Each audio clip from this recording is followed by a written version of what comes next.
Welcome in, guys. Episode 35 of Chillin for Your Lives. I'm your host, Electricity Wave, and I'm here with my co-host, Stadium Beats. And this week we have a very special guest, Mr. Doodybeard. Welcome in, brother. Wow. Hey guys. We're happy to have you, man. I'm excited. Thanks for asking me. Sorry it took so long to get me out here this week. Yeah. It happens. It's like everybody.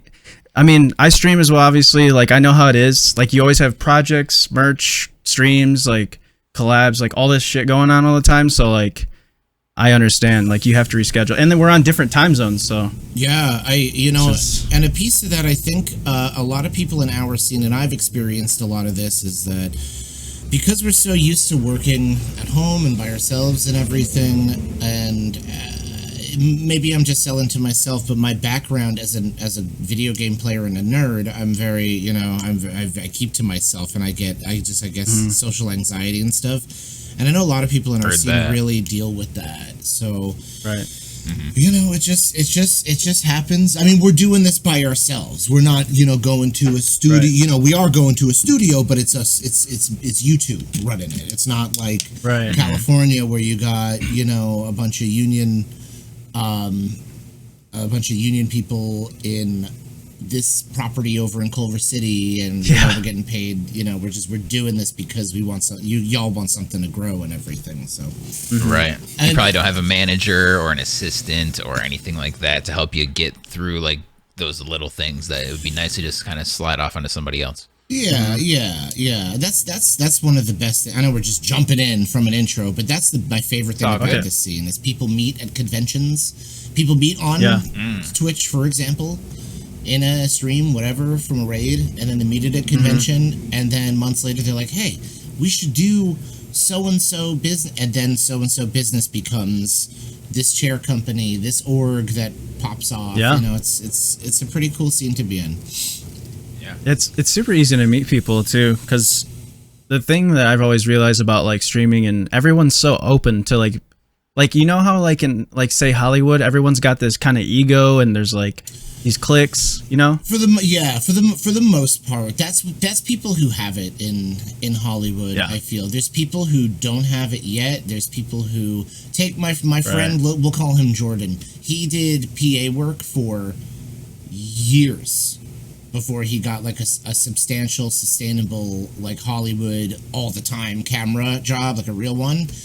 But he would, for years, and to this day, luckily, so he's kind of a variable to that, which is good.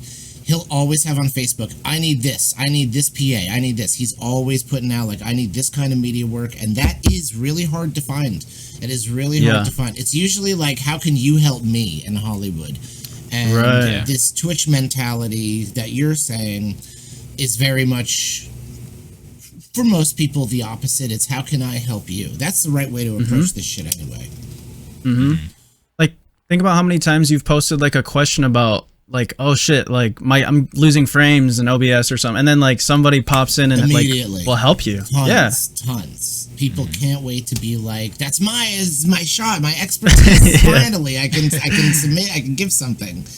Like Brandon said the other day, like, who has classic games? I have a 32X and a Dreamcast sitting in my mom's attic, and a Sega CD, and it's been sitting there forever, and I keep saying I'm gonna do something with it. So he's running his classic niche. I'm trying, I want to help.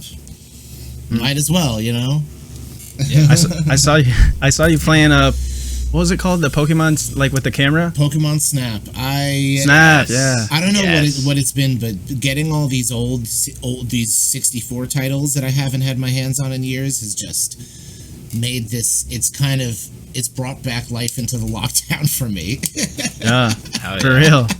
Dude, I love Pokemon Snap. That game used to be so fun. All the crazy random secrets you could try to find in Pokemon. Like, you can get this Pokemon to pop out if you do this really specific thing. And it's so much fun. Yeah, I remember just logging on, and I jumped in your channel, and I just see you throwing apples at a Bulbasaur. It's so funny. It was amazing. It was the best thing to see, because it's just like, in the time you don't realize, but when you see the game, how long has that game been out? 2000, a long ass time. I think I don't even remember when I played it. Yeah, because I remember that and like Pokemon Stadium and like all those old games. I mean, I think when we all think back to when we played it, we all kind of are in the high school was just 2 years ago.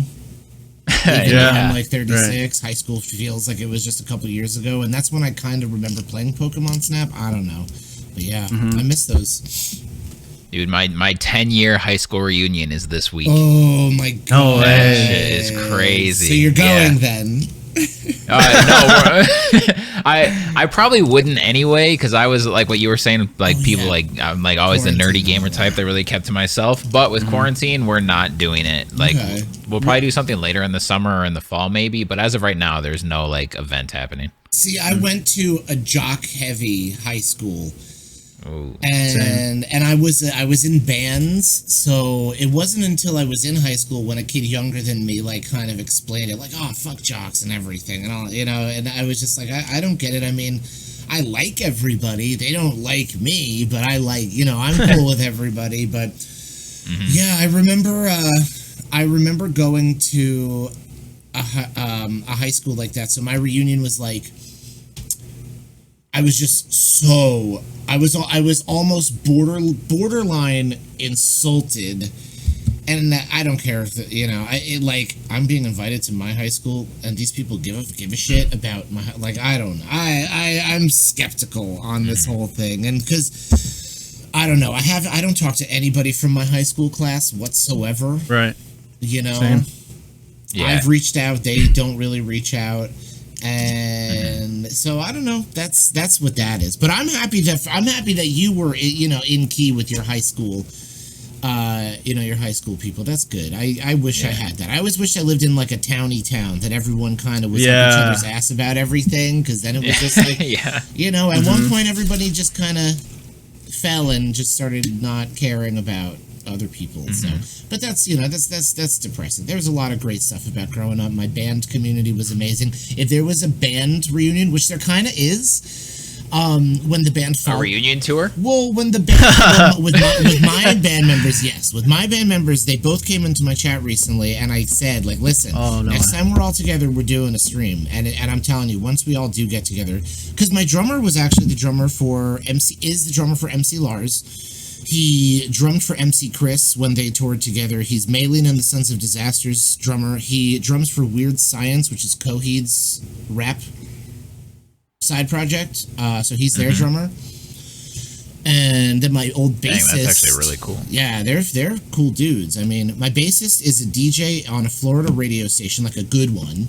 And then he was the bassist for Bedlight for Blue Eyes on Trustkill for a while. So they have backgrounds. You know, after I left the band scene, they have backgrounds. But what I was saying was, when the band Folly, which is this band from New Jersey, when they have a show, it's like the whole scene reunion. Nobody really comes, they don't come together for really anybody else except Folly. It was just this one band that was just so much bigger than themselves, and they just brought the whole community together. So that would be my high school reunion, but I haven't been back to New Jersey for that in years and years and years. Yeah. That's so cool, though, that you have something like that. Yeah. That's what I was saying about you. I like how you have your high school, though. That is something that I kind of wish that I still hung on to, a high school relationship with, you know, with my class. Yeah. I guess it just depends on where you grew up, because like you said, like a towny town, like everyone's real close, a big family. But then you go to like I don't remember if they go by like level A or like what the rank is by like how many people go to the school. You know how they have different sizes and classes. My brother did that. My brother had that. I went to a pretty privileged school, small school in a really privileged town, where it was like, it's a very well-known high school, where if you go to this school, the chance of you getting into a college is like not in the 99%. It's also, I don't know this stuff, and you know, growing up, it was just like, oh, #1 high school, you know, and you know, not the, but it was really like a kind of like a timepiece thing. It was kind of like the end of the, you know, the late 90s into the early 2000s when the thing was after high school go to college, and that's really what it was just a totally different time. So yeah. So, like the thing that I've noticed, because I feel like, how long have we known each other? It's been like a bit, it's been a while. Living in Washington has kind of frozen everything. Living in the town that I live in, and not a lot of bands come through the area. It kind of like, I don't know. It kind of evaporates the lines between the years. But I know that we've known each other for a bit. I just don't. Yeah, at least. Yeah. If I had to guess, I'd say like a year and a half, probably. It would have to be, yeah. I've been here for like 2 years. It would have to be around there. It'd have to be around there. There was one time when I was getting, when I was going for partner, I was getting rated by all these different communities, Hell's Gates and Twitch Kittens and all these other communities were coming together to help me out. It was pretty radical. So I'm pretty sure it was in the mix of that, you know. Yeah, I remember that. That was like the huge like partner push like century or whatever it was called. Well, you remember? And this is actually good convo for that. Partner pushing, I partner pushed. It was nothing but successful. And let me preface this, but I think when I did it, I really think it kind of kicked the stop out of the truck, and then the truck kind of kept falling down the hill because people were like, "Oh, you can partner push," you know, right? Because I'm such a normal, accessible person, you know. I don't know. For me, learning the idea of partner push was from a very old video, an old YouTube video. It was about some drama over, I forget the kid's, it was a YouTuber who was just based around drama, and it was a Keemstar video about him, actually. It was about viewbotting, and how viewbotting is like the new thing on Twitch, and it's like really bad. And it was like around when Battleborn released. And I remember Keemstar said in his video, he said, "I remember using the viewbot when I went for partner push," and that was the line, okay? And my head was thinking, that's stupid, but what's a partner push? And then I went in and I figured, because, and this is so funny, this ties into my high school, you know, that's the thing you do when you're ready to try and get partner. You partner push. Me not knowing anything, I didn't have a Discord when I started streaming. I barely had a Twitter. I heard that from a Keemstar video, this very well-established YouTuber, which, again, I had no perspective when I started this shit, you know? I know that Keemstar is a piece of crap now. That's my take on it. But back then, when I'm just like, look at, you know, so that was like, okay, so I have to get these numbers. I have to build a community, which people dismiss. I knew that I had to be somewhere first before I did this partner push thing. So when I was ready, I already kind of had it in my mind. Then you partner push, and that was the thing. And at the time, yeah, I guess that was when you did it. And then Twitter narratives, which the Twitter tornado is just like, there's a lot of actually kids on Twitter that twist good ideas and make them like, and make a whole circle of Twitter question them, and it changes shit, and they're like, partner pushing stupid, which it became stupid because every single person would start Twitch, get affiliate, and then the next day they're like, okay, now I'm gonna, you know, it's like, it's not like Michael Scott, I declare bankruptcy. You need to, you have to build a community. You absolutely have to, or else there isn't that. So nowadays, partner push, I know, is, you know, to this day, I still say, well, mine was really successful and I have a great community. You know, there's nothing, I have nothing to hide. I never viewbotted once, ever in my life. Yeah, and I can be checked on that. I never did a royal bullshit. I was very outspoken on on what I felt about those. As far as growth, my hands were clean. So for me, a partner push wasn't so stupid as the masses, what they did with it and everything. So, so that's that was, I mean, that's my quick take on partner pushing and everything that goes with it. Now it's kind of like a dead island. But I mean, isn't anybody who posts that they've just applied for partner kind of nudging at a partner push on Twitter? Right. I mean, I think that's kind of what that is now. I think that's like, I'm not going to partner push, but it's like, here I am, hopefully with kind of like a, you know, I I hope people believe in me, and I hope people come around and help me out with this kind of a thing. And I mean, that's because then it's the same. It's the same with every post. It's the same with any post and any you know. I don't know. I just and there's nothing. I think that Twitch looks at those now and they're like, I don't know. Right. They made a post. I don't know. They could turn around and be like, they could be shitty about us. You know, if they're gonna say that, if they're gonna put that out, they can be shitty about us too. So, I think it's better to really keep quiet about getting partner nowadays. Yeah. I think that's if there's a meta, which is a weird word to use, but the Twitch meta. Right. I agree. I think someone who's humble about it will just kind of do it under wraps and then be like, "Hey guys." So. Yeah.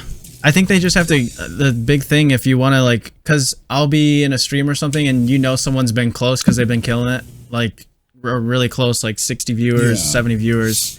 But then there's always, like, someone in chat that is, like, says it and brings it to the attention, and that's where the streamer kind of has to, like, be, like, they have to turn the, like, change the conversation or just be like, we're not worried, you know? You know what's funny about that? When a streamer gets that, because it comes in, like, a little, in little waves. It's one person, and then you keep killing it, and then a couple more people are like, "How come this channel's not partnered? How come this channel's not partnered?" Every streamer who hears that, it's like it's a and it happened. It was from me too, and I've heard that because they talk to me. They come to me. They're like, they say, "How come you're not partnered?" And it's just, oh my god, I feel terrible. And that's when it really that's the 7th grade, which I call it. 7th grade was the most homework. Junior year, the most homework. It's the hardest. It's for me. My middle school ended at 8th, and then so it was all 4 years. So junior year and 7th grade lie on the same exact, like the 3rd year. You get that 3rd year like willies. You know, it's like, wow, now there's pressure. Now this could be real. When people start saying that shit really messes with your head because they mean well. Me, for example, I come from a very long line of failing stuff. You know, I graduated a college, but it took me years and years. I could be a doctor with the amount of years that I've been in college, for real. And I'm now doing something with that degree, but only because I'm lucky enough to grow my channel on Twitch to kind of be reintegrated in the game industry because it's a game design degree. I really wasn't doing anything at all with it. My band, I quit my band, and the other band members went off to other things. I didn't, you know. I was in financial awfulness in my life for years and years and years. When I moved to Philly, and I was just in personal debt from being an idiot. You know, it's horrible spending. And just being lazy and a depressed kid, and so I was just failed at a lot of things.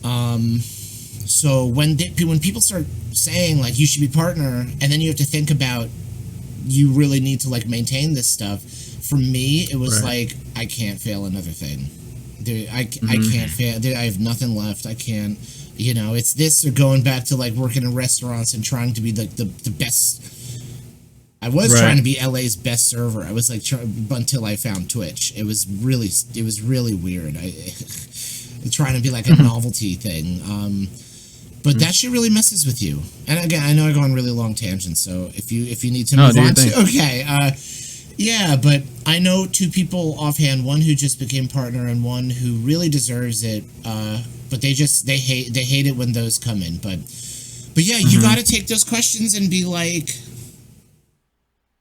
this community means everything. You gotta just turn it, and you gotta make your community feel good because it's really it's their fault. I say that to be ironic. It's because of them that people are saying that. It's because of people who have stuck by the community, and you know, people who lurk, people who just stick in and say hey, or even just follow you on a different social media and support you in another way.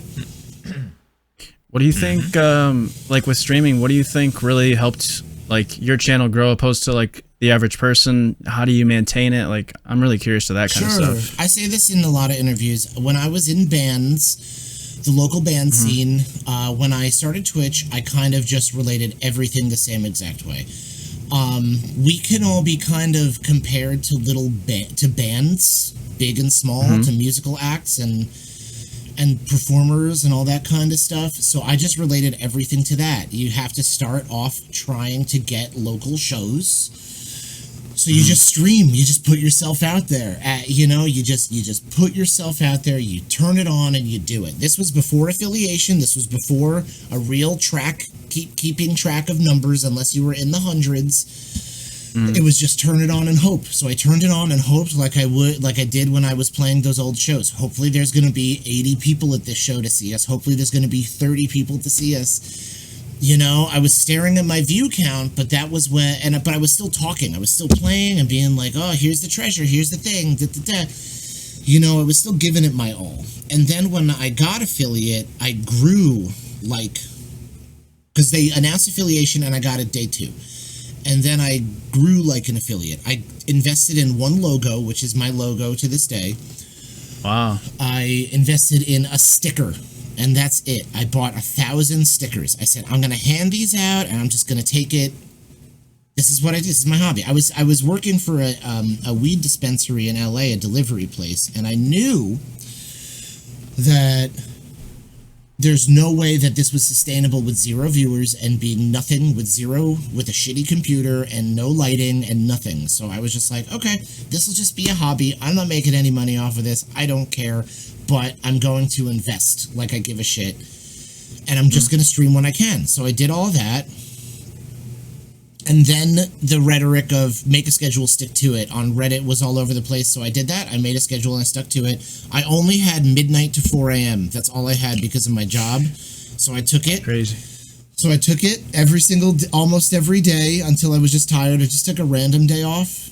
Midnight to 4 a.m. And just started streaming. My community taught me what a Discord and a Twitter was. Once I played a game to give me like 5, 6, 7 views per stream. And so they kind of taught me everything. And then when I just was like, okay, I played Undertale and I grew a lot. And then they told me to play this game, Lisa, which was another weird, crazy indie game. And I grew a little bit more. And I was like, okay, I'm playing weird indie games. So it was another weird indie game for the week and retro.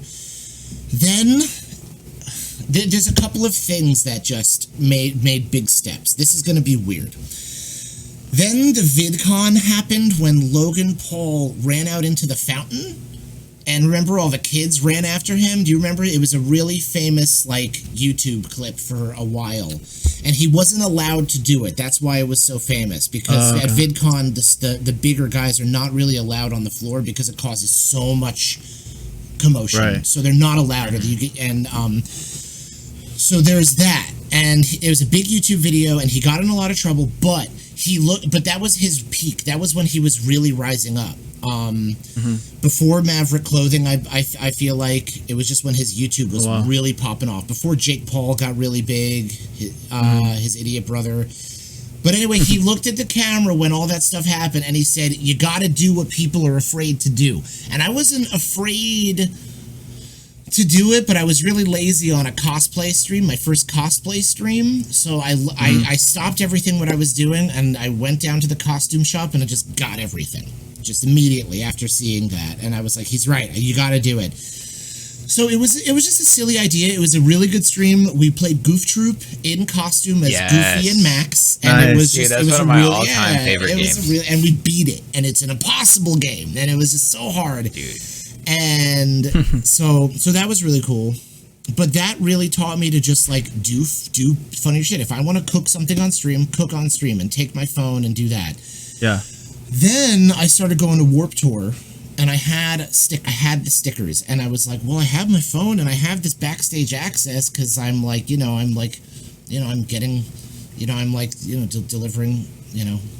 I work in the weed industry, so. Right. So I'm on stage for all these bands, and I'm like, well, there's no So I just started streaming. I just started streaming the bands while I was on stage. And it didn't really grow for me at all, but it kind of planted a nice seed. And what else happened is I just started going to people waiting in line for merch. And I was like, hey, would you like a sticker? Would you like this sticker? I'm Doodybeard. I play video games. Because I knew that Warped Tour kids would translate to video games. I know 8 out of 10 Warped Tour kids play a video game, and 3 out of those 10 play seriously.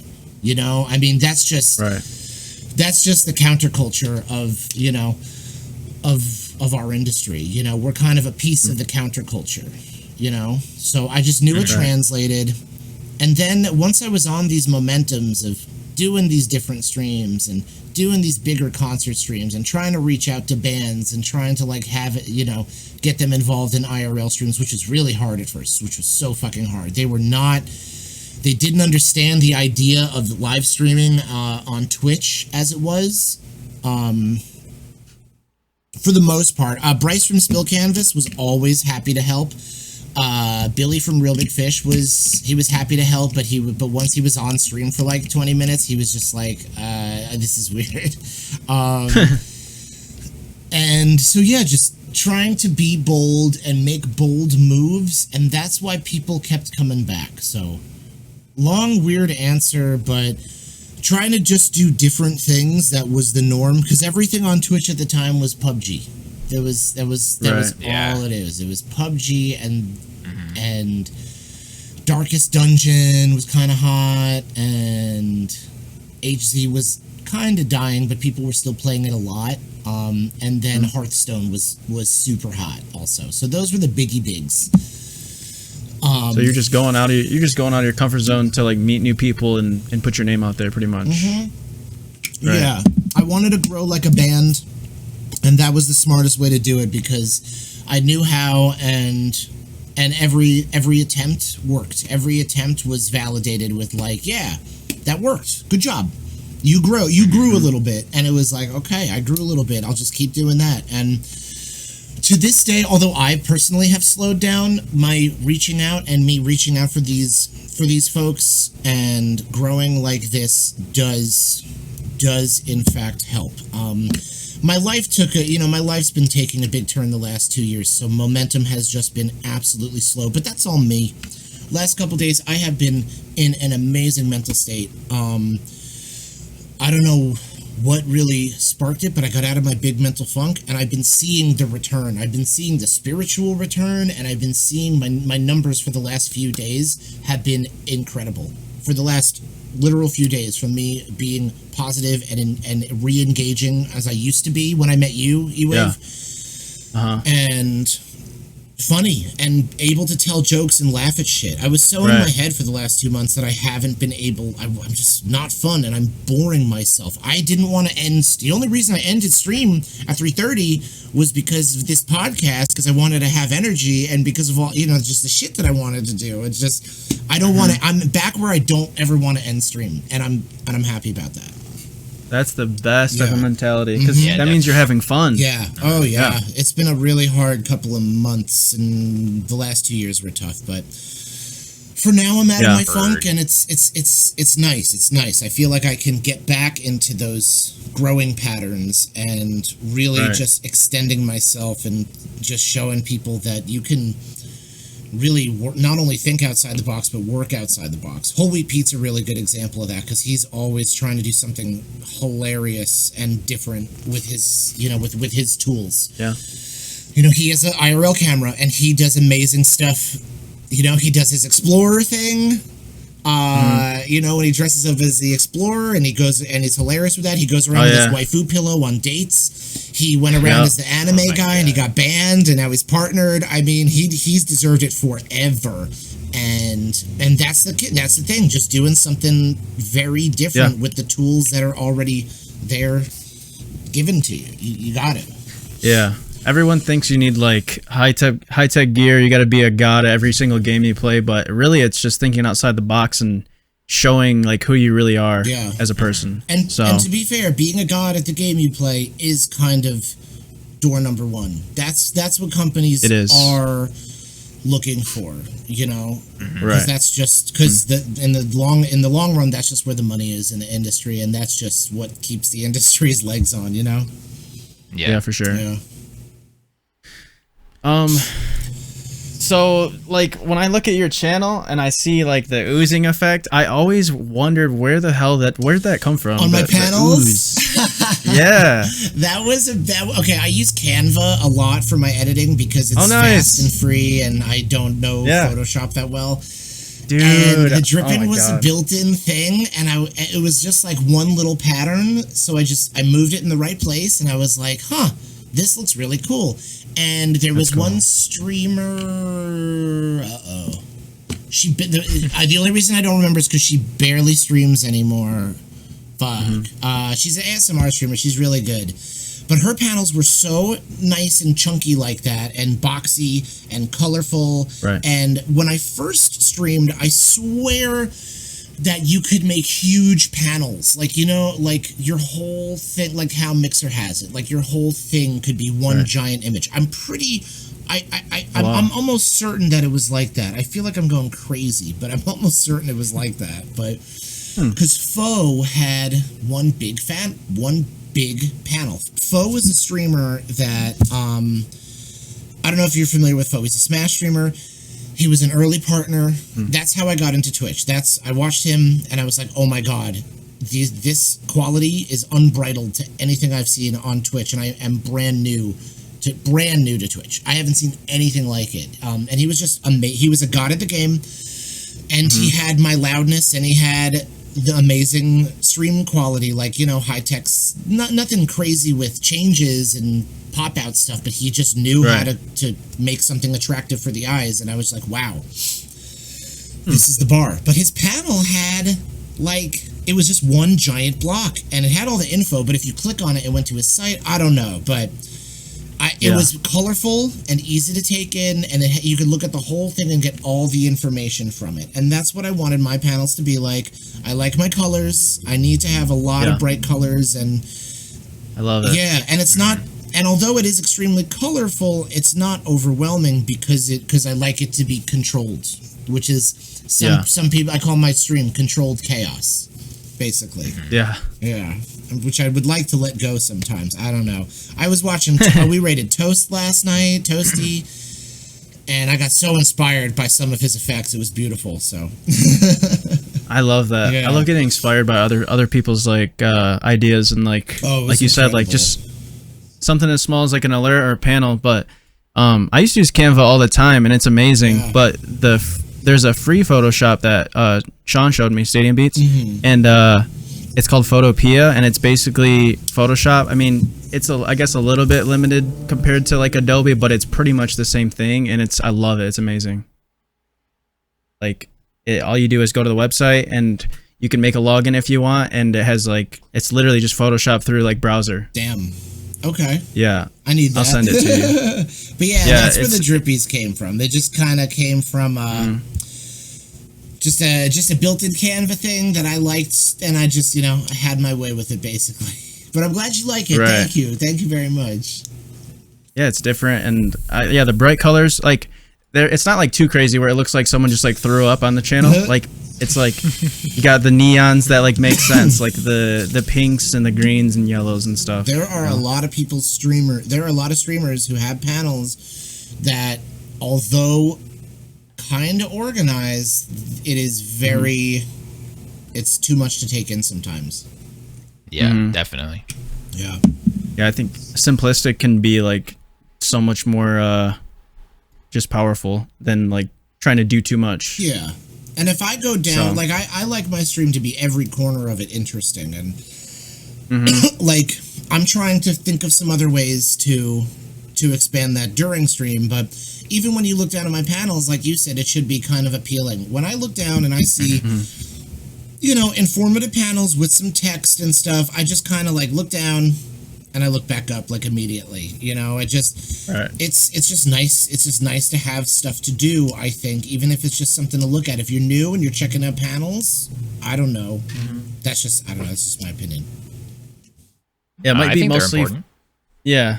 I think mostly streamers probably check out panels, and most mobile users don't even know about it. Yeah, that's true. It's under the info panel and stuff. So, but I mean, it's just like just having the aesthetic and showing your brand like is all like, just uniform and makes sense. So, but dude, yeah, I have a question for you. Yeah, how please and why did you get into watching Kid Nation on your Twitch channel? Okay. I remember watching that show when it came out, and I loved it. I don't remember when it was. It was maybe like 20 years ago or 18 years ago or somewhere in there. I haven't thought about that show in over a decade. And then I see Doodybeard watching it, and I'm like, holy shit, this show. Can you explain it That's a really funny story. That's a really funny story. So I watched it a lot when I was a kid. When it came out in 2007, I was well after high school. But there was a Talk Soup was a show on E! News Network, and then I think it changed to The Soup, and now I think it's something even differenter. But there was one clip from that show that just took off, and it was hilariously cringy. And I remember just like being like, oh my God, I need to watch this show so bad. So immediately my girlfriend at the time, I showed her the clip, we got with her parents, and we were just like, let's watch the show. So we all watched it all the time. And every time there was a new episode, I was like, New Kid Nation, I'm coming over tonight. And we all watched it. And yeah, that was then. So I'm seeing like, excuse me, I'm seeing some streamers watch TLC. They're watching like, what is it, 90 Day Fiance or whatever. I haven't watched it yet with Big Ed. I haven't watched it yet. I don't know. Is Big Ed the dude with no neck that I see all the time? I haven't watched it. I think it's 90 Day Fiance, but they've been watching that show on his stream. And I know that Train has watched a lot of Kitchen Nightmares and MasterChef and stuff, and I know they're just watching they're watching them off of YouTube, or they're reacting. Excuse me. I have to say they're reacting.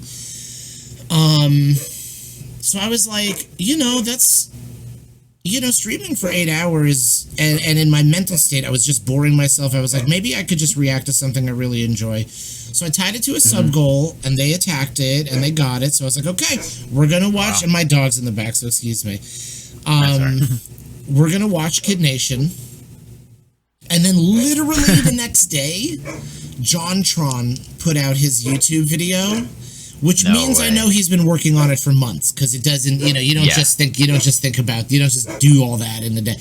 And then Sophia from Kid Nation, all these actors from Kid Nation are now like appearing all over the place, and they're just like, oh, okay, we're relevant again. So we're trying to get her for a live react, but yeah. So basically, that's awesome. I'm a nostalgia guy. Like, my tattoo, Final Fantasy, and I have Pete and Pete, and I have I have the Snick from Nickelodeon couch on my shoulder. Like, I'm just so I feel like Kid Nation, like untapped nostalgia. That's like the vein is still like really untapped for it and not revived. Yeah, they never did a second season or anything. Like, for those that don't know, Kid Nation is basically an old, 2007, I guess, if you want to call that old. It's basically a reality show where they took all these kids and like kids, not like 20-year-olds, like kids, and they threw them out in like the Wild West and gave them a town and said, here you go. It's like, great. We need you to make a government. We need you to make rules. We're going to give you Survivor style games. You guys have to exist as a town with no adults. Awesome. It is so hard to watch. It was so ridiculous. It's so hard to watch. It's you think it's not gonna be, but every episode is hard. There's one point where it's just like, oh my God, I can't imagine watching it as an adult, because like I was younger, so like I got into it for real because I was younger. But I'm just thinking back of some of the moments that happened, and I don't know if I'd be able to watch it as an adult. I'd get secondhand embarrassment too bad. It's hilarious. Yeah. It's so amazing. It's so amazing. Like when that one bigger kid, he's like probably a little bit older than the rest of them, and he starts thinking he's all cool and taking over and being a bully and like swearing at the kids and stuff. And he's like, you're like, dude, you're like 13. But yeah, so like that kind of reacting stuff, I enjoy it, and In a sense, and I'm not gonna like always do it. Like we always have stuff planned and everything, but I will continue. I will definitely continue it. Next is actually American Juniors, which is that old kids version of American Idol that was on after like the first season. No way. It's gonna be bad. It's gonna be really bad. Oh my god. But man. the taking that time to kind of, in a sense, just be cash, even for a stream like mine, which is high energy. Taking that time to be cash with your stream it's appealing. I think I think it's what people would like for a community long term, because in the long term you want people to watch, and this is what Destiny says. You want people to watch you for everything. You don't want people. Yeah. You know, you want people to watch you for this game and for this game, but you want people to watch you regardless of what you play. There's people on Twitch who will watch you for that. There's two people who will watch you for just a certain niche, and then there's people who will come in on like an occasion or like never. They're kind of in the same category. And no disrespect, that follow is support. You know, that follow is support. Whether if they never come back. My mom barely comes to stream, but she, you know,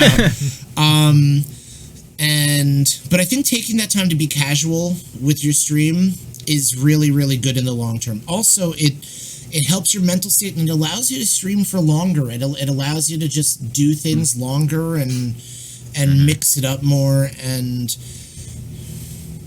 we found out last night that we only have last night and tomorrow's episode of Kid Nation left, and we were like, man, you know, I just realized this has been really fun, like feeling all this stupid show emotion with you, and like like now every day we're like, last time this happened and last time this happened, and it's like, wow, we are all together on this, we're all feeling something. And that's why the fact that they gave us the whole Prime category for the watch parties, I'm like, and the fact that Lost is on watch parties or Amazon or something, I'm like, wow, okay, we are 100% gonna do that, and it's gonna be really chill, and I'm really stoked, really stoked to do that.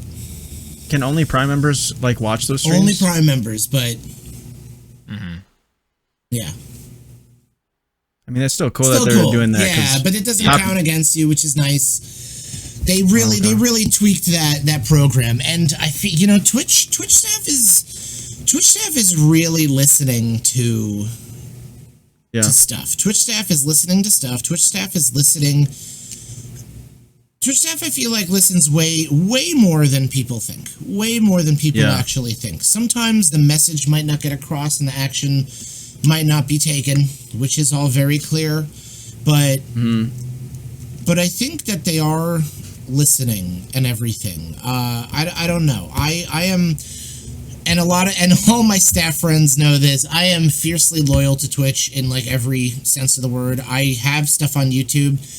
I've considered talking to my partner manager about streaming on YouTube for a little bit before stream, because that's what Harris apparently does. And Harris is a big boy, you know? Smart as fuck. I tried to do it on TikTok. I didn't do a stream on TikTok, but I did stream like a little piece of paper that says like I'm live on Twitch. I don't think it translates very well, but I will start to, you know, nowadays, and more tangents. Nowadays it is about going off to other platforms and getting yourself within the searchability, you know. Funneling to your communities. It's not about one thing popping off all the time and getting a million views on one thing. It is, but it isn't. Because if that happens, no one knows. You know, no one can ever really see when that's going to happen. Take Wubby for example. Wubby, the way I discovered Wubby is that he had his YouTube video about Musical.ly, and it was on Reddit, and it was hilarious. It was amazing, and then YouTube took it down unfairly.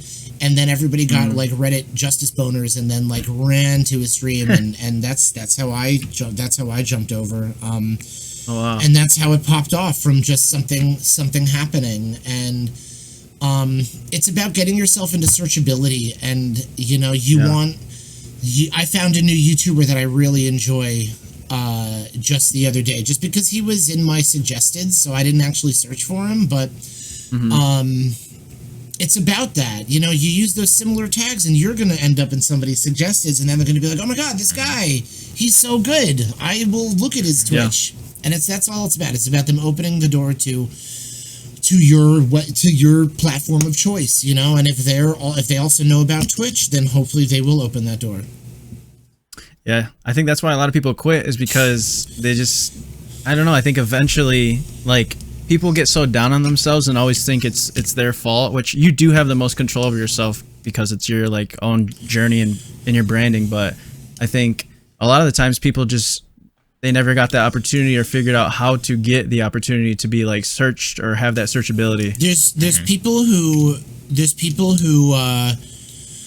who work on it and they're cool with that, and then there's people who don't work on it and are cool with that, and then there's people who don't work on it and they just think it's going to happen, and those people quit a lot. They quit a lot. Right. They quit often. You know, they almost quit for attention, for like in a sense of vague booking. You know what I'm saying?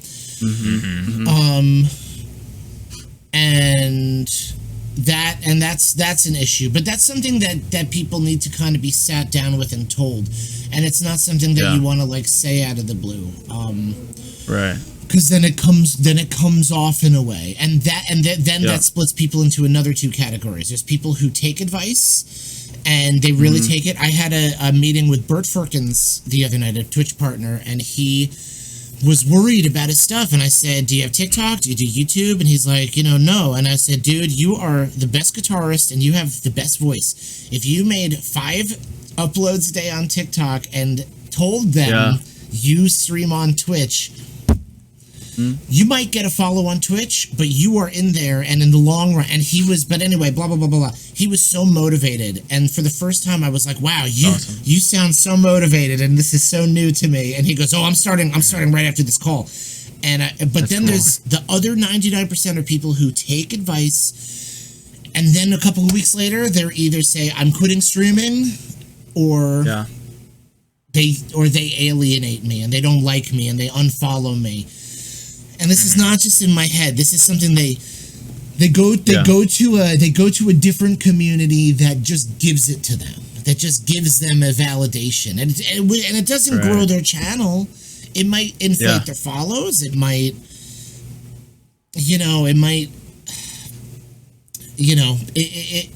but it doesn't do anything. It validates participation award behavior.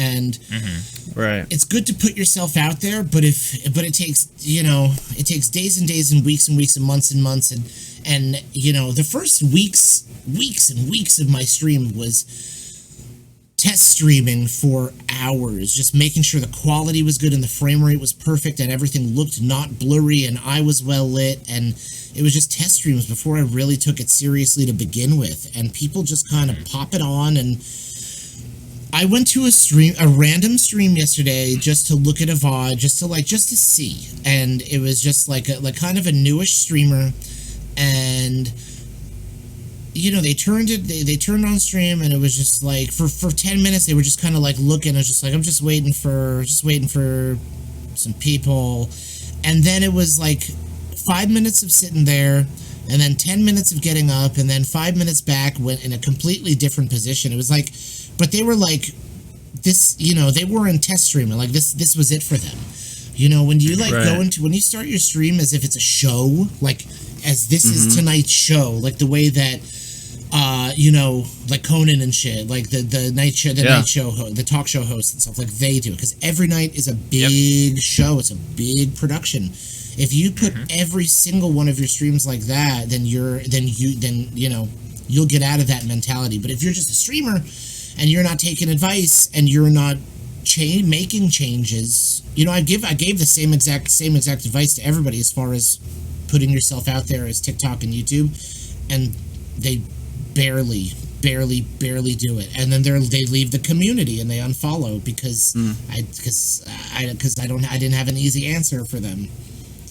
Yeah, that's That's my biggest focus right now is YouTube and TikTok, more than streaming, more than Twitch. Yeah, no, I can tell you are killing it on TikTok. Your TikToks are trying. Your amount of TikToks though, it makes me like, because I wake up every day. Like, I've been waking up later, and I'm like, I can't bust out 4 today. I can barely do fucking 1 today. And then it just you're making really good moves. I have the steps in my head, and I am like I'm like I have a foot on a step, but I haven't like pushed myself up. You have pushed yourself up to the steps, and that's really good. That's what people love to see.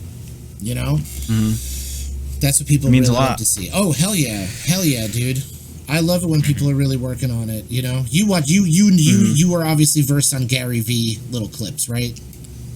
Yeah. Anybody who is just kind of knows. Everyone who is just kind of knows. So good for you. Yeah, I actually read I think 1 or 2 of his books too. So see, I don't read books. I'm so shitty. I don't either. I promise. Unless it's like an emergency.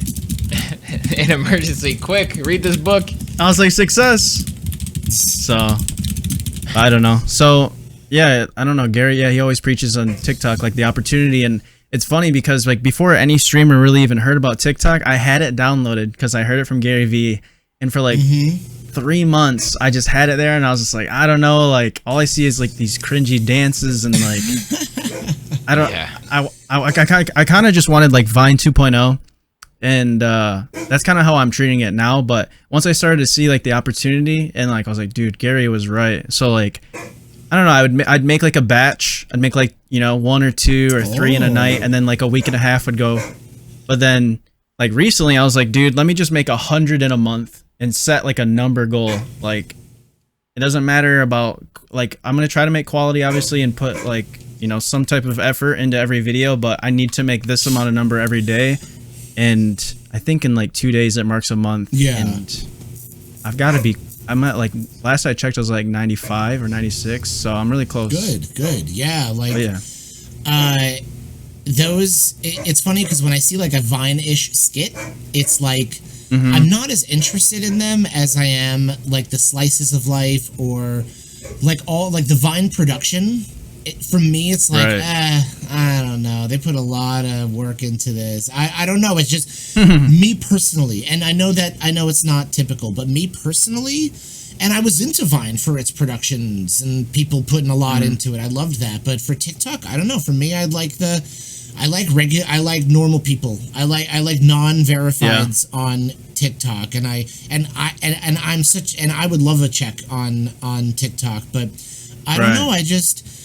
When I usually flip by it, I like being, except sometimes some cool, editing is different. Trick editing is different, but like someone who like puts cameras and lights and like those kinds of stuff. I don't know. But that's me. That's just me. I really want to heavily preface that I respect those productions and that content is really good and the platform is really good for that. But for me personally, I like the little stuff. I like, I just like the funny jokes. I like I like trends on trends.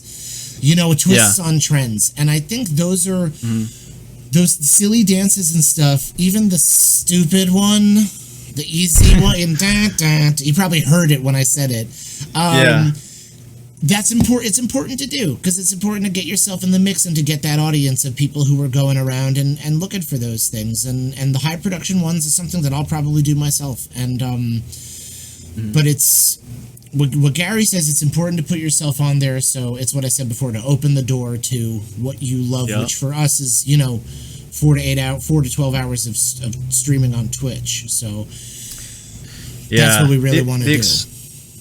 Yeah, like the exciting thing about like that a lot of people don't think is like Twitch is such a small platform compared to a YouTube, or like even TikTok has grown so much. So like the amount of people that don't know about live streaming on Twitch and video games like that is like crazy, because Fortnite shed like a lot of light on it for like what it was before, but I still think it has like so much growth. Oh, yeah, absolutely.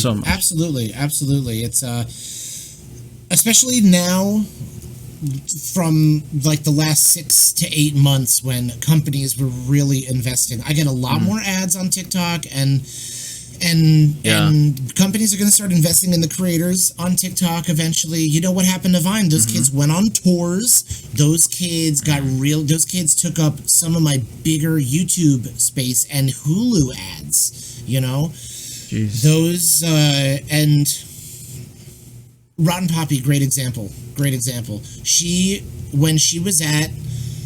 She's big on TikTok, and she stuck with it, and she was doing well on Twitch, and she just kind of kept concurrently doing both, and she made partner like a couple, I think yesterday or the day before, and, you know, she gets she's in searchability, you know? She's there, and I think that's amazing, and people who are just really popping themselves out there, especially on TikTok, it's just lucrative because there's money and there's ads there. That's just extremely important. It's just extremely important, especially now. Yeah. Next, I feel I'm sorry to cut you off right there. I feel real quick, if I were to analyze what would be next, what would be like a next big move, if Twitch dropped the exclusivity clause in their contracts, that would be kind of big. Because then you'd have partners multi-streaming on every platform. If I personally, I would probably multi-stream on Mixer and YouTube and everything, but there would be go to Twitch to talk to me. You know, that it would just be better. It'd just be better, but that would be big. I don't think that's the next thing. I think if I were to guess a next thing, it would be more inclusive.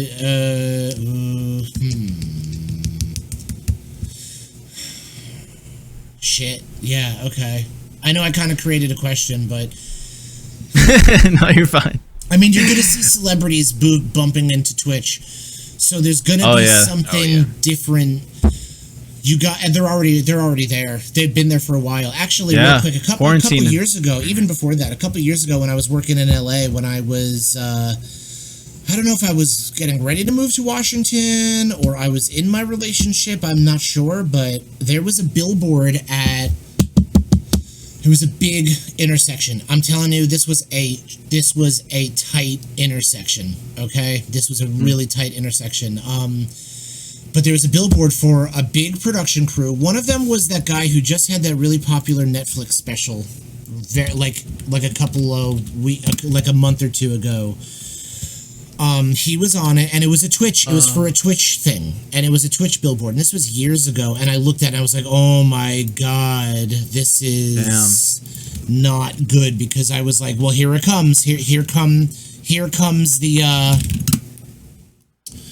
Here comes the influx of people. the influx, and it didn't happen. It didn't quite happen. I'm looking through Netflix to see if I could find the guy.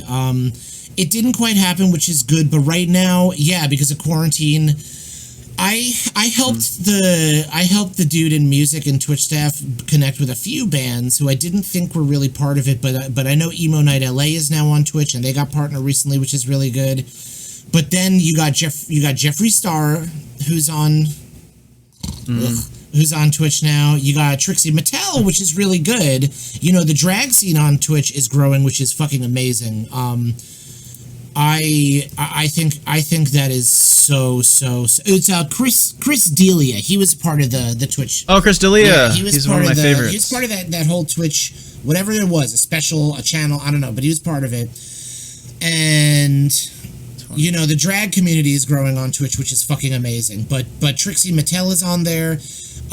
You know, you're gonna see, you know, WWE community is taking up a lot of Twitch space. A lot of the divas are taking up Twitch. That's bad. That makes it sound bad. I'm sorry. I totally did not mean that. They're now streaming on Twitch, and everybody's streaming on Twitch. My friend, an old high school friend of mine, is a really big time reporter. He was a BuzzFeed head a long time ago. He actually produced The Bachelor.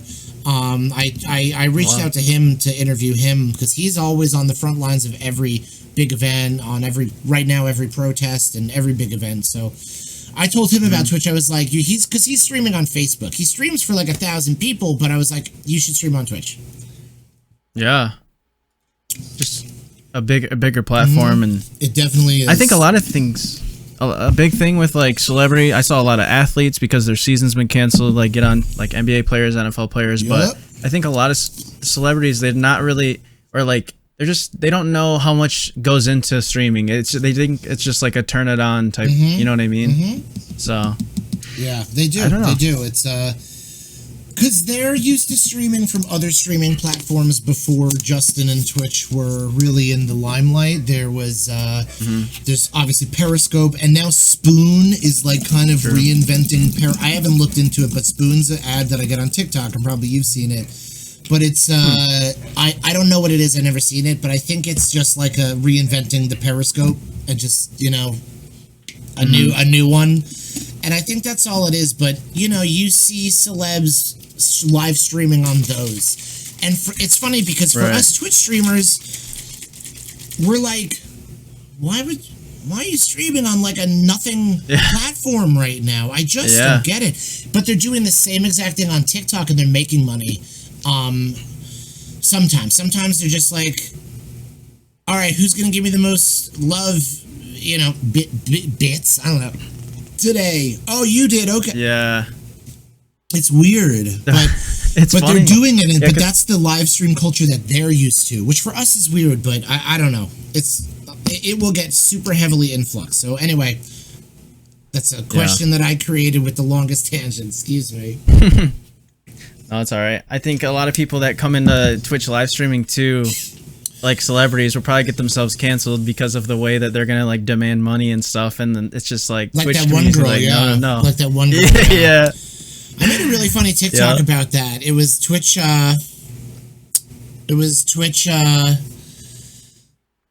Yearbook, and I got most likely to be a famous vlogger. So then I cut it to, okay, guys, I'm gonna need 500 subs for me to maintain this schedule. So that was the joke on that. I don't know if it was well received, but that's funny. Yeah, if people got it, then it's great. 'Cause I remember seeing I saw someone streaming about it, and they were just like imitating the person, and it was really funny. So I don't know. Yeah, that's just how it happens, especially with like Twitter streaming culture. Like if a story breaks out, like everyone hears about it. So yeah, just like I don't know.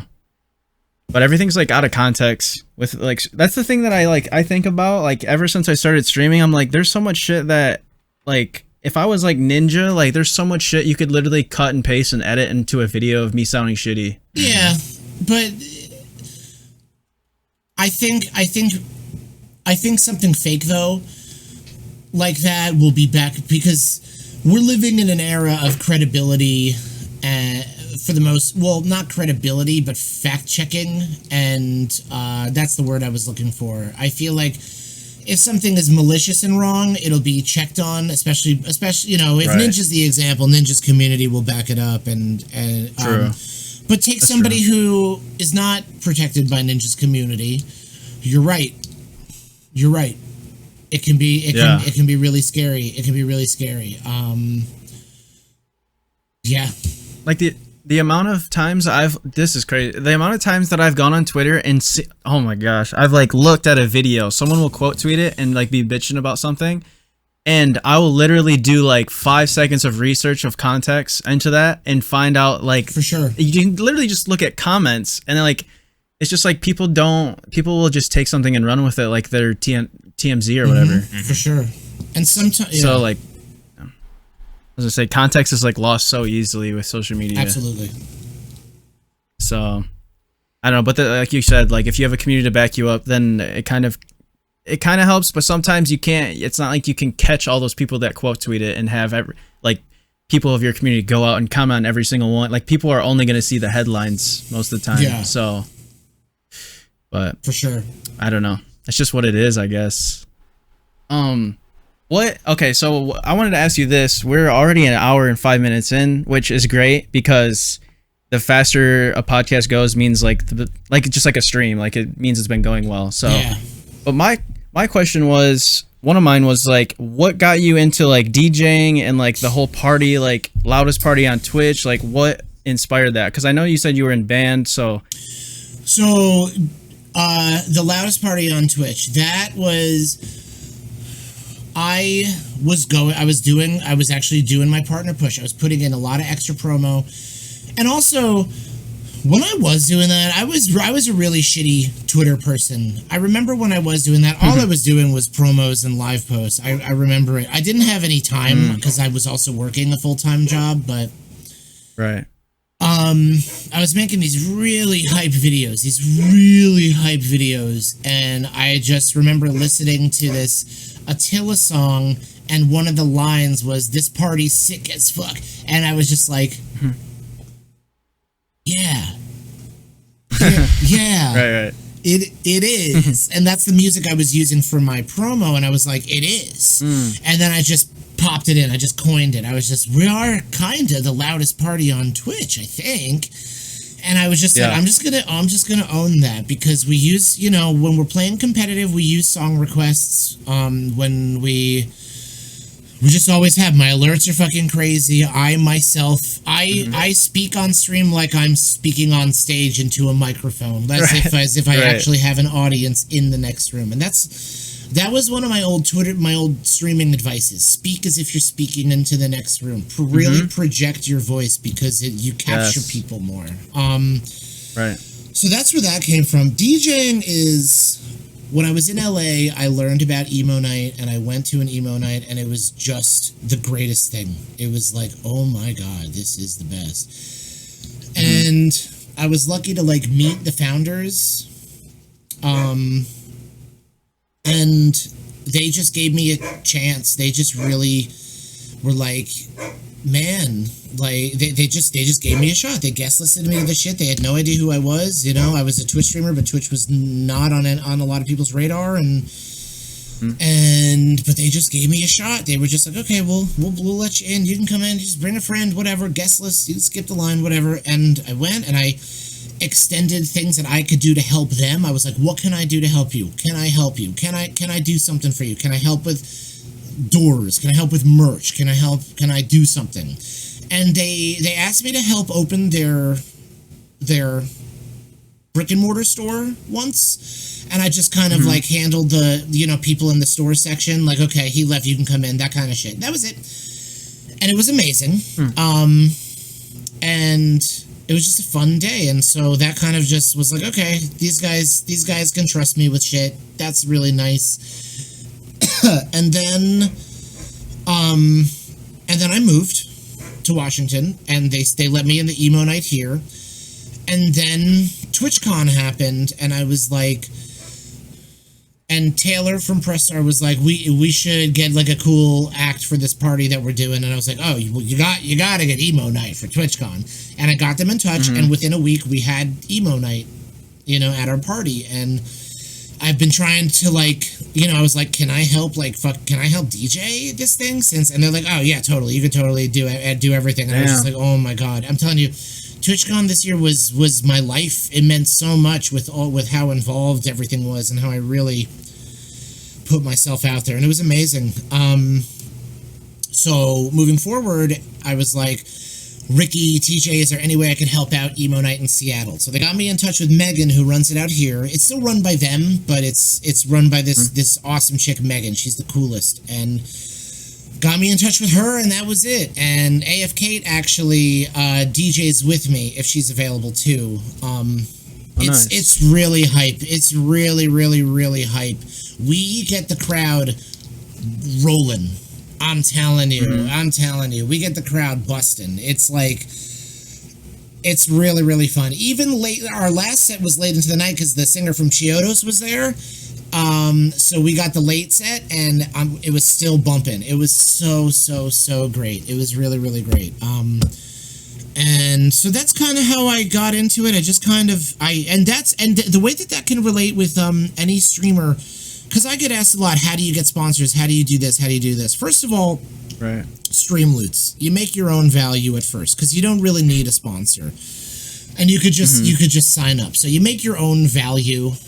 Streamloots is the easiest way to do that, because it's like an empty platform. You can do anything you want with them.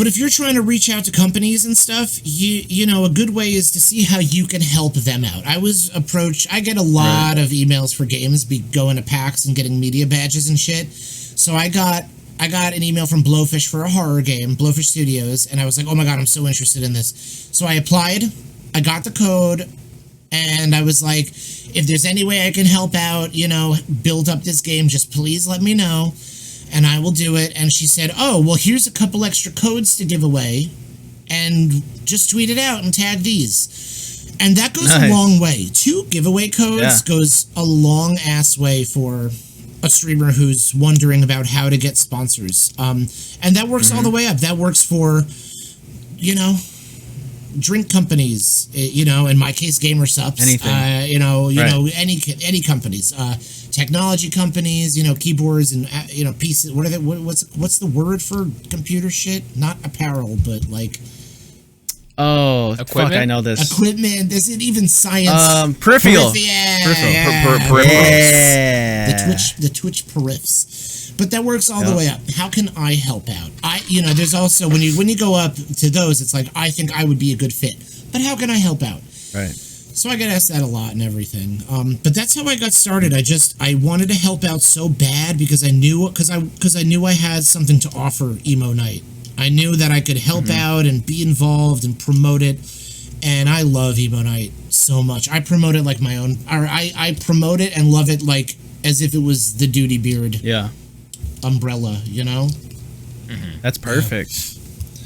That's how you want, like, to endorse anything like that. Oh, for sure. Yeah, because I didn't know you DJ'd or anything until like the TwitchCon is when I heard about it. I was like, oh, Doodybeard. To be fair, it's not like DJ.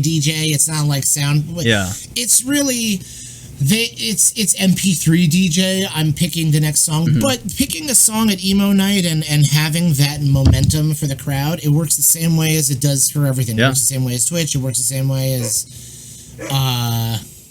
concerts. Everything. It works all the way up. That's sick. What else do we got? I mean, we still have a lot of questions, but we're gonna have to skip some. Okay. Do you have anything, Sean? I just have my rapid fire questions. Sure. Yeah. Let's go rapid fire. Neat. And we use the term rapid fire very loosely, just for the record. It's like slow fire, but it's more. It's like random questions. Yeah. All right, I'll go first. For both of you, obviously. What's the biggest surprise you've had recently, like in the past, let's say 2 months? Biggest surprise. You can go first. I guess to sum up subs and bits in a word, financial support on Twitch. I am really surprised by the amount of support I get to do this for the last 2 months. Extremely. It's been very. Although even though it was my birthday in March, it's still like it was above and beyond and over the top. Also the support that I'm getting from Twitch is really nice. Just you know, nothing like, I'm not endorsed or anything ridiculous. No, I'm not like, you know, but I, you know, my partner manager is a great dude. He gave me some personal advice just to get out of my head funk, and it kicked off a path. So I was really surprised about that. Other than that, what was I really, sorry, long answer to this shit. really surprised about, I mean, all the bad stuff that's happening in the media. I'm really surprised about that. Yeah, I'm really surprised about that. I'm surprised that it's gone as far as it is without like a solution for the people. It's really fucking stupid. Right. I'm not surprised, but I am also surprised. Right. People are dehumanizing themselves, you know.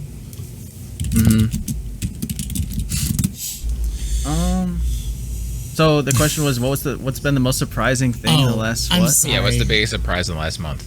Oh, okay. I'm sorry. I'm so stupid. The biggest surprise in the last month. No, I mean, well, I think I said a couple months. I mean, you said that's still a good answer. Yeah. I want to give you guys something better than that, though. I just appreciate, I guess my community. I haven't had the most best. I haven't had the best self-image, and I'm surprised that they're that they're still backing me up unconditionally. Mm-hmm. Yeah. That's all I could think of. It's just been I wish I had more shit. It's been a dry couple of months, you know? Fuck. Yeah. It has. Yeah, you know? Damn. That's a tough question. Is it personal or just in general? Just anything. I guess I'm surprised. Oh, you know, I'm surprised that a lot of Mixer streamers are coming back. I know that Mixer has had no growth.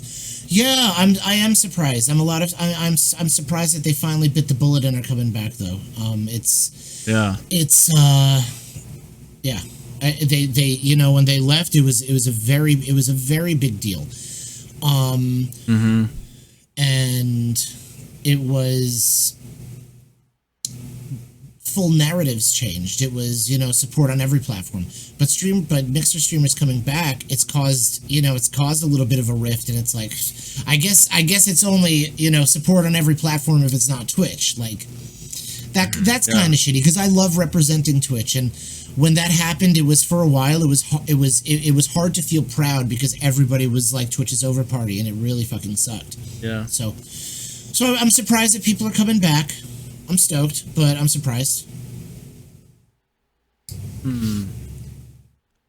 I don't know if I have an answer for this. I mean, obviously, just like 2020 is a fucking surprise.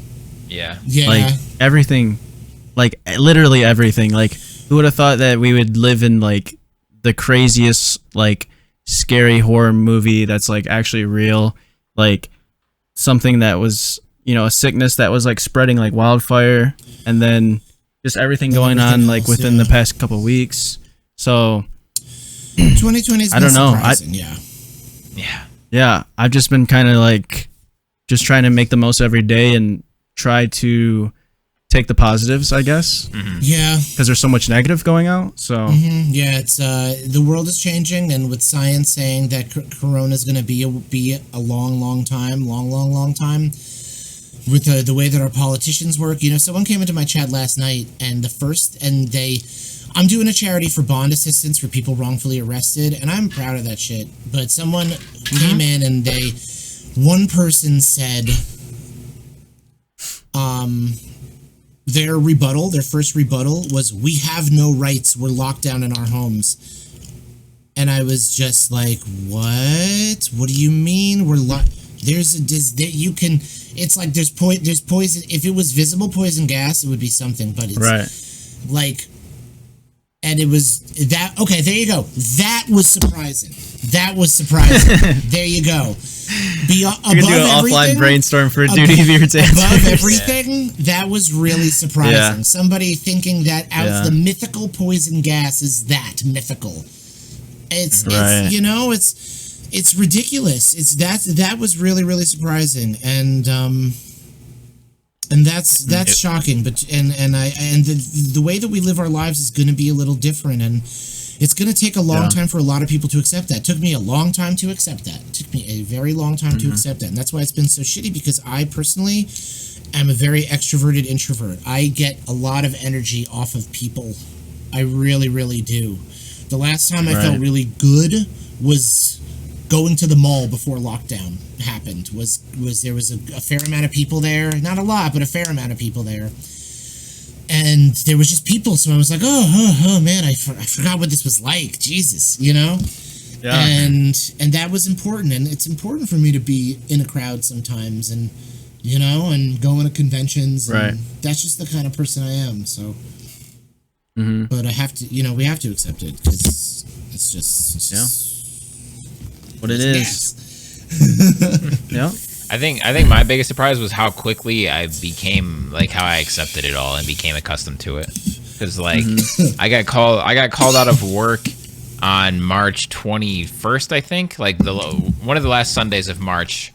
Like I saw that we were slowing down and everything, and because no one wanted to go out. And then I got called off on a Sunday, which is usually a busy day. And she was like, my manager was like, people just aren't coming in now. So like, you don't even have to come in. So, and then that was the last time I went to work, was the Saturday night before that. And that was at the end of March. And we're in the beginning of June now. And I'm kind of surprised at just how quickly it took me, maybe like 3 or 4 days. And I was like, all right, I don't work now until God knows when. And like my parents were like, my stepdad was calling me like, yo, you need to go and stay with your mom because shit's about to get real. And I'm like, no, I'm fine. I'm just going to stay in my apartment, you know? And like, what now? And then I get a message from my company saying like, you're furloughed until whatever day it was, July or June 1st. Yeah. And at that point, that was like the beginning of April. So I was like, all right, well, I don't work for a month and a half now. And it's just like, I don't know. I guess it's just surprising of how easy it was just to be like, okay, I have to sit in my little like 30-foot by 30-foot apartment, and if that even, and like that's cool. And then now here I am 2 months later, it's still just like not much has changed. Yeah, it's really weird. That's one of the. I'm blessed to have my position, that I have support, that I can eat, and you know that I have this support. I'm very blessed. At first, it was like, okay, now. I mean, this is what I do every day is I stay home and I kind of create content, but now is the time to, you know, go a little faster because people are slowing down a little bit, and, you know, I can capitalize off this for the next month. And then it was like months, another month, and then another month, and I was like, wow, this is actually dragging. This is really kind of taking a toll on me, and I haven't seen more than my roommate in months, and it's like, wow. And so for me, it's more, you know, it's more cabin fever, cooped up stuff, but I just have to acknowledge that I am blessed to, like, you know, for me, it's business as usual, just kind of being stuck at home, you know, and I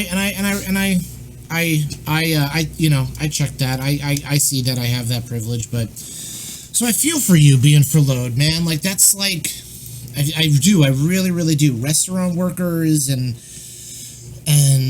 you know, people, you know, non-essentials and stuff like that who can't just work from home and stuff like that. It's just, it's hard. So I feel for you. I really do. Right. Mike, your question. Yeah, let's do, this one is, would you rather invent a new gadget or discover a new species? Ooh, gadget. Species. Yeah, species is going to be hard. A new species. I'm already afraid of aliens or bugs. We're afraid of diseases, and I'm not afraid. I don't know. Aliens might not be the worst thing, but bugs. And what about the movie Evolution? That's all that movie was about, was new species. Oh my god, that movie was hilarious, but it still scares. That's the funniest movie that scares the shit out of me. It was Evolution. Yeah, gadget, because science needs more. As fast as science is moving right now, it needs, in science, we just need to believe in science right now, and I'm a hard believer in that. I am spiritual in some senses. Same. I don't know if I'm religious. I've been teetering that question in my head forever, but I am hella science. Hella science. Hell yeah. Bill Nye. Yeah. You know what gadget it is? I go gadget too, for sure. Go gadget. Do I know what gadget? A hospital gadget, something that can, you know, it's either something that fixes baldness because I hate my head, or something that can you know, scan something preemptively, like, you know, breast cancer, or something that we need. My friend's a doctor. Let's just call him Justin. I think that was. Hey, we know a Justin doctor. Oh, he pioneered the brain scanner for hospitals, like the quick. It's not our Justin. No, like definitely not our Justin. He would do that. It's like a heat thermometer for your head. Literally, like, you literally scan the head, and it I don't know what it does exactly, but he was working on that years ago, in like 2008. And he's a doctor. He's like a big fat colorful bow tie doctor. He's great. But yeah, something like that. Definitely something like that, yeah. Because, I mean, listen, there's not money going into science for a little bit because of our, you know, political things. So that's just what's in my head right now also. So, right. Yeah. What about you, Sean? Yeah, I definitely go gadget. If I had more time, I would try to think of some, like, ridiculously minor inconvenience of my life and create a gadget to help me get over that and fix it and totally be irrelevant, but it'd be great. But hearing hearing Duties talk about medical stuff, I think it'd be nice to be able to like maybe create a gadget that can scan somebody's brain and detect Alzheimer's like way before it happens, and then be able to cure that. Man. Well, Neuralink's probably gonna cure Alzheimer's when that comes out. Hopefully. Elon Musk thing. Hopefully. That's what he said. So I believe. Yeah. There you go. Yeah. I mean, he has a good track record.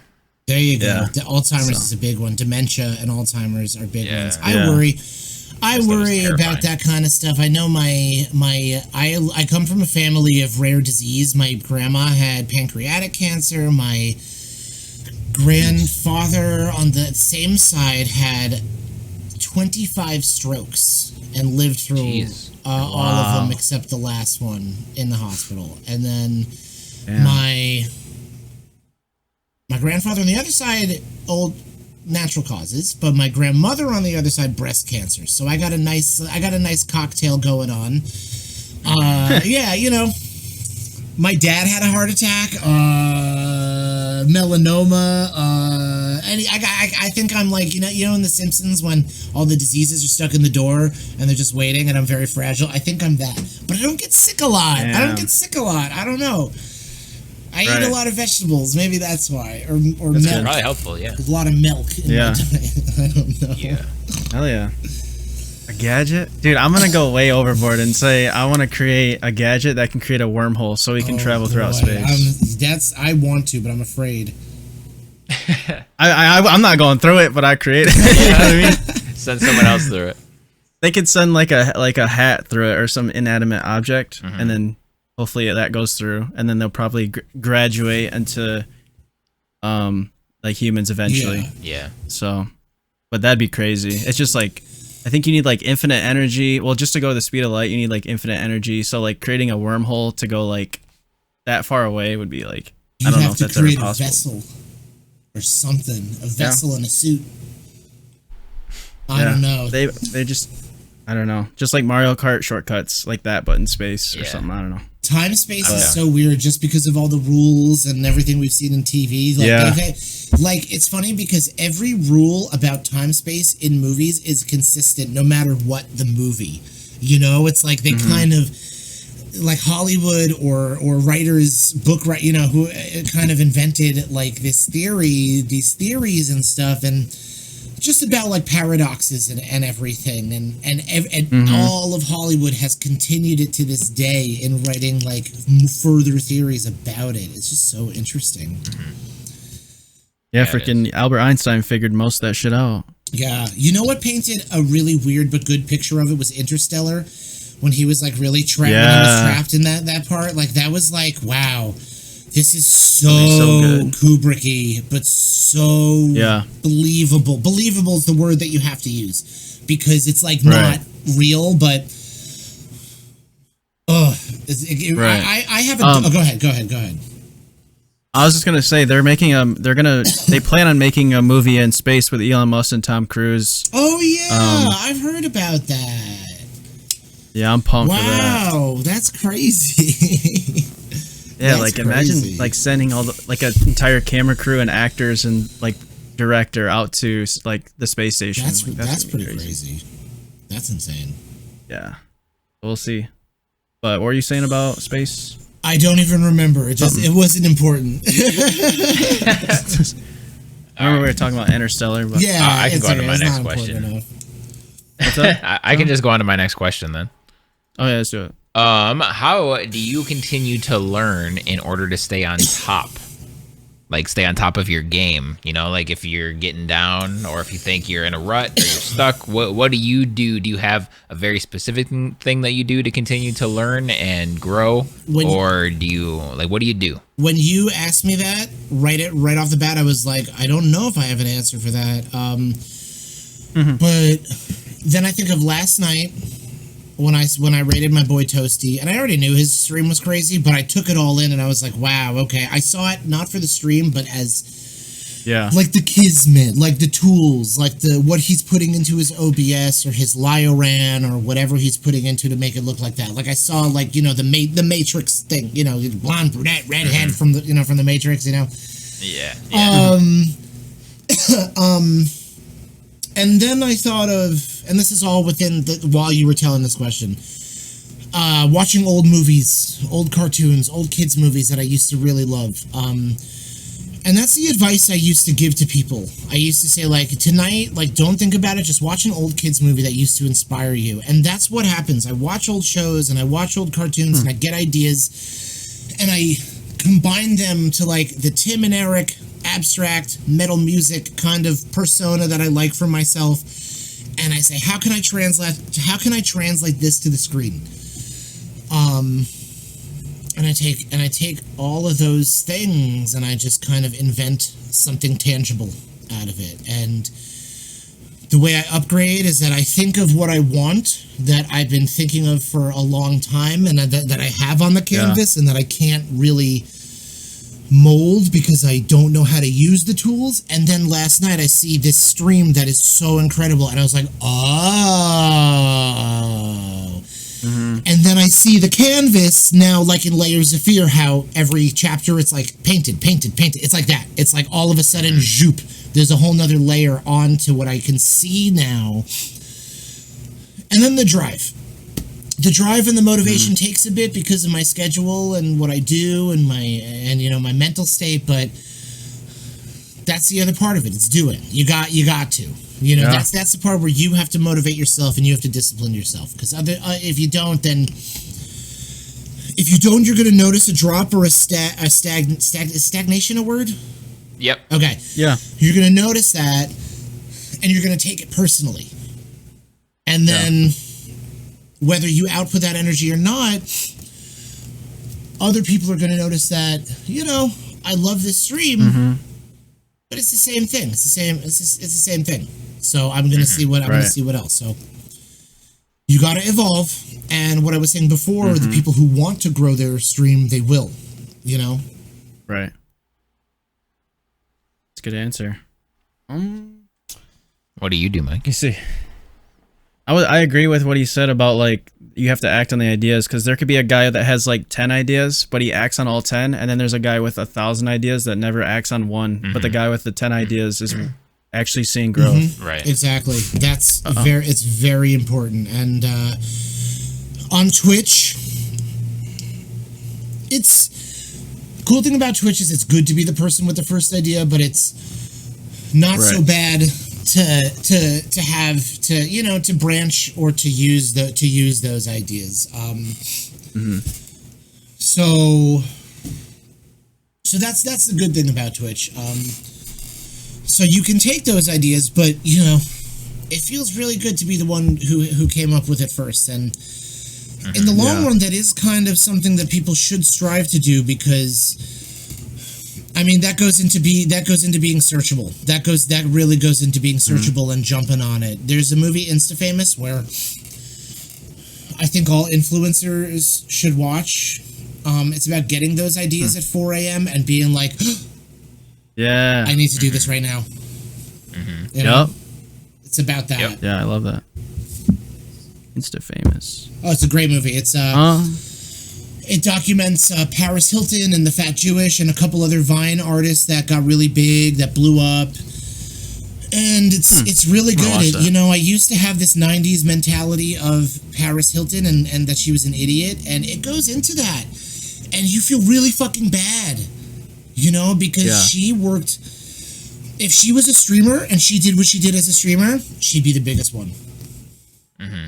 She would just do it again. A lot of people that have like that persona that they're really dumb are actually amazing at marketing themselves and being like their own person. It was the Simple Life that did it, because people really depicted her as the idiot, and she talks about that. Right. And the way that she talks about herself, and the way that she talks about her brand.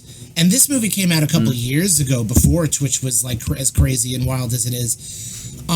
You're like, wow, really? Because she's community based. She gets paid a lot, and she has, the backing from her family, but her own brand is community based. It's like us. It's the same thing. It's pretty eye opening. It's a great movie. I have to check that out. So what was the question? If I get motivated, what like do I do? how do you continue to learn? To learn? Yeah. To learn? Oh, sorry. It's your answer. My bad. Yeah. No, it's all right. I think a lot of, well, there's like two different answers. To be inspired, I can just look through social media and see how hard some people work. And that kind of, I'm super competitive. I don't ever get jealous. I might question why someone has something, but I don't get jealous and pissed at them because it has no effect on me. But I do get inspired and competitive. So like if I see someone's working hard and posting like a one TikTok a day or one YouTube video a week, I'm like, I can do that. So then I like kind of compete with myself, but I use that as inspiration. But to relearn, there's just like so many resources to like for streamers. So like I'll look through like known YouTube videos like Alpha Gaming or like Ashley Christ, or I will just watch streams, and like Doody said, I'll actually watch them for the stream with like the production value. I don't just watch it for entertainment value. Yeah, thank you. Yeah, I appreciate that for sure. And yeah, it's not so bad to, it's not competitive because Twitch is very collaborative. That's what it is. But in a sense, yeah, like what you said, to be competitive with yourself. That's a really good way to put it. Because if you're, you know, when I work out, this is what this made me think of. When I work out, the Sean T, when you're doing fight night, which is one of the ones that are called, he says you got to lead the fight, like, you know, because you're repeating their moves, but he says go at your own pace. You got to lead the fight. If you're following if you're just following what they're doing, what we're doing on TV, you're going to lose the fight because you're not leading. So if you're competing with yourself, you're leading the fight. You know what I mean? So right, it's a good way to. Yeah, that's good. That's good. Yeah, I just try to use the internet, and there's so many skills to be needed, like as a streamer. So like Photoshop was a big one that like Sean, you taught me that one night, and then I kind of just tried to keep like expanding on that. So that's always one I go back to because I don't want to have to like pay extra money for something that I can make in like 15 minutes. And then just learning how to like brand myself better, like with YouTube, and how to title better and how to construct my content. So it's like with YouTube, it has to be entertaining from 0 seconds to when the video ends. Like that's just how you have to make it. With Twitch, it's so much more laid back and communal and just like a chill environment where like people can get to know you. On YouTube, you literally have this focused content where if people don't like it, they're going to click off. There's billions of videos to watch, you know? Yeah. So it's just like understanding platforms more and understanding the route that I want to take, because you only have 24 hours in a day minus sleep, just like 9 hours for me. So yeah, I take those other 15 hours and I try to make the most effective hours I can, because when I look back, I always realize that I'm not like, I used to like just create random. Remember that I had that point where I would just create thumbnails and I would send them to you, Sean? Yeah. Like that was good practice and all, but like I could have watched like one video and like improved through just watching the video rather than just making a bunch. Yeah. So it's just like understanding how to use my time more. And yeah, I mean, it's such a gradual learning process, but you see what other streamers do and how they grow their community, and then you ask questions and you just kind of see what works within your type of content. Yeah. So like, and there's no bad everyone's different advice video. There's no bad advice video. Yeah. I don't know why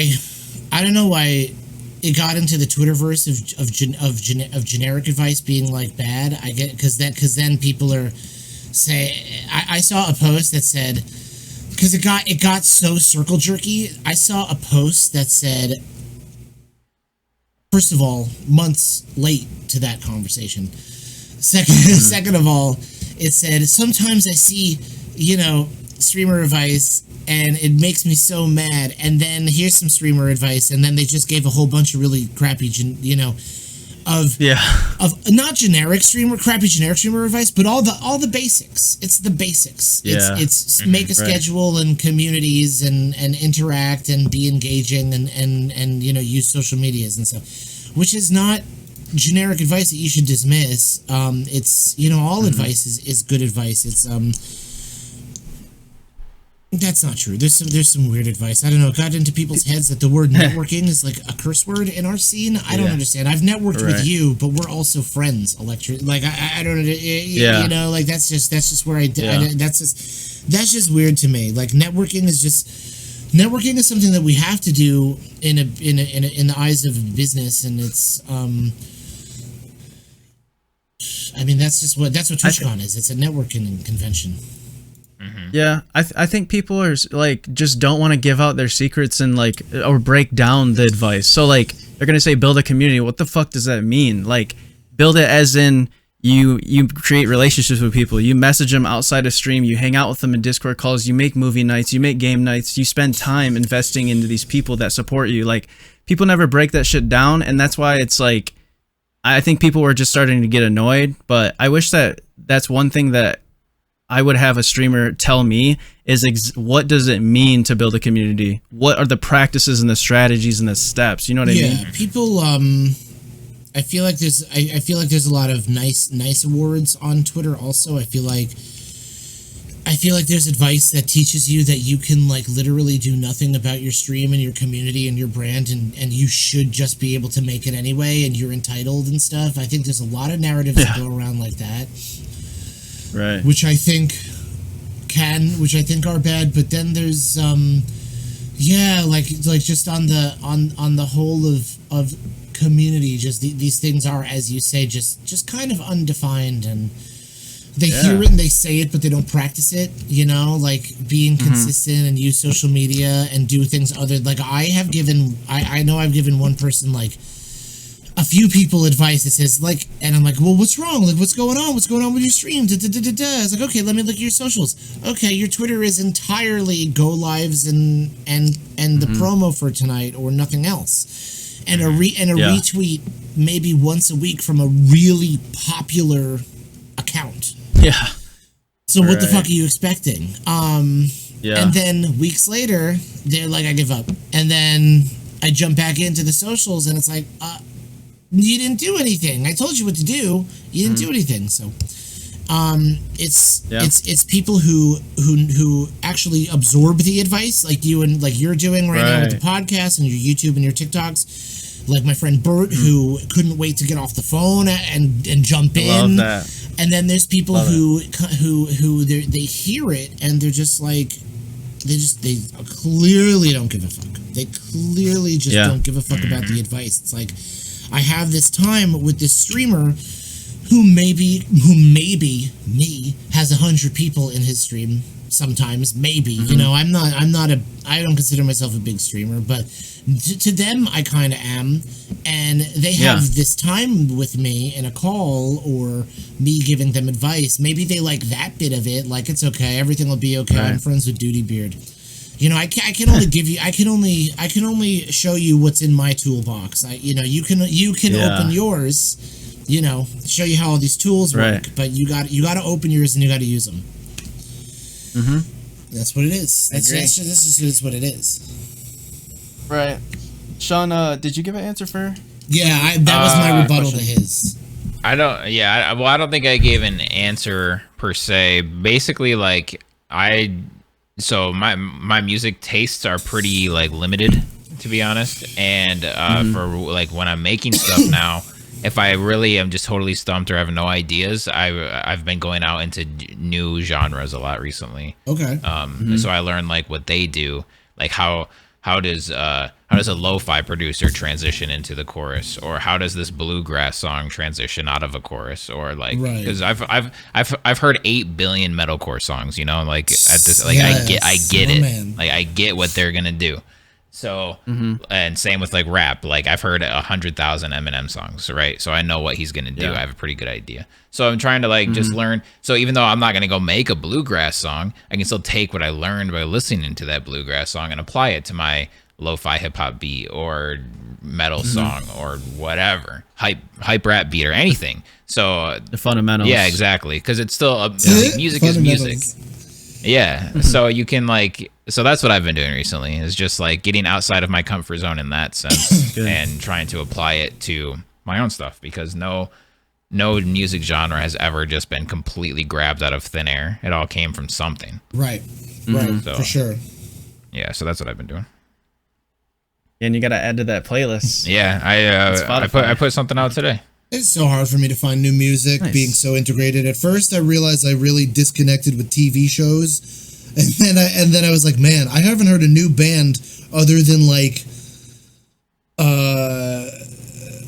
Miku music or K-pop things that I still don't know the artists for. In like, God, it's been like a year at least. Oh my goodness. Mm-hmm. It's so bad.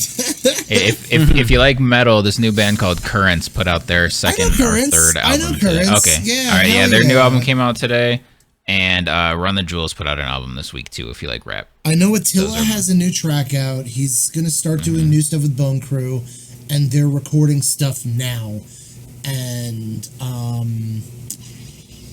yeah, and everything else, every other piece of my life is literally like I search lo-fi on YouTube and I just click and I like you. a lot of Undertale and Deltarune music as well. A lot. More than anything else. Nice. I love that shit. Nice. Have you played Undertale Electricity Wave? No. Oh my god. Okay. I'm giving you straight. Okay, don't look it up. I'm telling you, it has an amazing community. You'll get a bunch of new follows, and if you promote it really well, blindly, and you don't let people fuck it up for you, I promise you, man. And then you have a sequel for free. I'm telling you, Undertale and then Deltarune. I promise you, it is the most amazing experience. If you can do an indie, do it. Mm-hmm.